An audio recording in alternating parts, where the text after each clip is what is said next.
सीमा है। सीमा जी कौन गए हो आपके? वो मेरी देवरानी भी है, मेरी भावज भी है। कहाँ के रहने वाले थे वो? पाकिस्तान की कराची की थी। बच्चा उनका कहाँ बच्चा इंडियन है। है? तो क्या मांगे बच्चे को? बच्चे को भेजना है। बच्चा करो नहीं, जुदा न करो। बच्चा फीवर में पड़ा हुआ है कल से। उसका बाप यहाँ से लेके वहाँ तक जा रही है, ले लेके। अभी भी बच्चे को दवाई दिला के लाया। माँ से ही दवाई ले रहा है वो बच्चा, किसी और से नहीं ले रही है। अब किस तरह रुकेगा वो बच्चा? उन्होंने यही कहा है कि आप जो है माँ को भेजो। यहाँ माँ नहीं रुकेगी। आप कितने ही दिन के लिए रोकोगे, लेकिन निकलना ही निकलना है माँ को यहाँ से। कम से कम बच्चे को भेज दो, हम भेज रहे हैं माँ को उसकी। कितनी देर का बच्चा है उनका? 1 साल का है। बहुत परेशान कर इसके पास है। हमारी गोद में यूं आ रही है, यूं माँ के पास जा रही है वो बच्चा। वो ठीक भी नहीं है, प्रेग्नेंट है वो। उसका यही टाइम है। अगर जो दूसरा नया बच्चा आ जाएगा तो फिर ये कहेंगे उसका प्रूफ लगाओ। इतनी जल्दी कैसे लगाएगा प्रूफ? फिर कह देंगे जी हमने तो जब कहा था, आप जब जा सकती थी। तो सरकार को क्या कहने कि बच्चे को भी साथ देना चाहिए, साथ देना चाहिए। सरकार ये देखे कि हाँ भाई माँ रहम करे बच्चों पे भी और माँ पे भी, कि हाँ भाई कोई कसूर नहीं है बच्चों का, माँ का कोई कसूर नहीं है। इनको क्यों सजा मिल रही है? क्यों सजा मिल रही है इसकी? हम सरकार को ये नहीं बुरा नहीं कह रहे। सरकार समझे, माँ को भी समझे, बच्चे को भी समझे। हम भेजने के लिए तैयार है, माँ जाने के लिए तैयार है।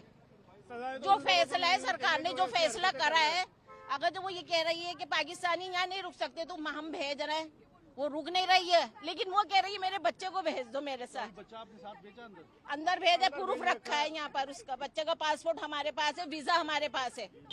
अभी हमारा मेरा जो भतीजा है वो इंडियन पासपोर्ट है उसका, और हम लोगों ने उसकी वीजा ली थी। तो अभी हमसे यहाँ पर ये बोला गया कि 29 और 30 तारीख को यहाँ से निकाल दिया गया था बच्चों को भी माओ के साथ, लेकिन अब ये बिल्कुल बैन है। अब बच्चा नहीं जाएगा बिल्कुल। कितने साल का बच्चा? 1 साल का बच्चा है और वो 10 महीने प्रेग्नेंट है। उनका लास्ट टाइम चल रहा है बिल्कुल। तो क्या कह रही है? मना कर दिया जाने के लिए कि वो जा नहीं सकता यहाँ से। आप जा सकते हो, और अगर वो उसको हम नहीं भेजेंगे तो कोई ना कोई एक्शन उसके खिलाफ ले लिया जाएगा, मेरी भाभी के खिलाफ। तो इस वजह से, इस डर से भैया ने उनको वहाँ भेज दिया और बच्चे को रोक लिया। बच्चा कैसे रहेगा अपनी माँ के बिना? उस बच्चे की तबीयत खराब है, उसको बुखार हो रहा है कब से। सर मेरी आप लोगों से यही अपील है कि प्लीज प्लीज आप लोग इस तरह से माओ को बच्चों से अलग मत करो। यहाँ बहुत सारी लेडीज हैं जो जिनके बच्चे वहाँ आए हैं, वो खुद यहाँ आए, उनके बच्चे यहाँ फंस गए। प्लीज ऐसे मत करो, माओ को बच्चों से अलग मत करो, रिश्ते मत टुटवाओ। मैम जो पुलवामा में हुआ उसका सजा भोग रहे हैं, इसका मतलब भैया देखो, पुलवामा में जो हुआ उस चीज का अफसोस हम सबको है। उस चीज का अफसोस हम सबको है। हम लोग कहते हैं हाँ ठीक है, जो हुआ वो बहुत गलत हुआ, लेकिन वहाँ पर जो हुआ उस सब की सजा आम पब्लिक क्यों भुगत रही है? कश्मीर में 28 लोगों को मारना, निर्दोष लोगों को मारना, उसकी वजह से ये सब बंद हुआ। सर मैं मानती हूँ वहाँ पर 28 लोगों को मारा गया, लेकिन इस तरीके से जीते जी भी तो ये लोग भी तो मर रहे हैं। आप खुद सोचो, वो बच्चे, माँ कैसे रहेगी अपने बच्चे के बिना? उसका 1 साल का बच्चा बुखार में तड़प रहा है।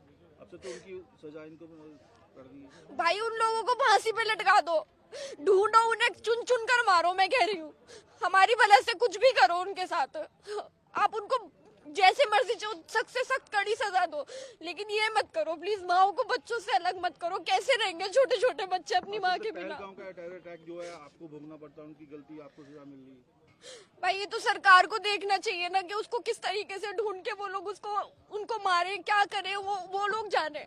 दोनों सरकारों से क्या अपील आपकी? भाई ऐसे मत करो, बच्चों को माओ से अलग मत करो, या तो बच्चों को भी यही जाने दो, उन लोगों माओ के साथ जाने दो, या जिनकी माएँ वहाँ फंसी हुई है उन्हें यहाँ आने की अनुमति दो। अब आप बच्चे को साथ भेजा अंदर आपने? बच्चा अपनी माँ के साथ गया इमिग्रेशन तक, वहाँ से वापस आएगा वो, उसके पापा उसको वापस लाएंगे।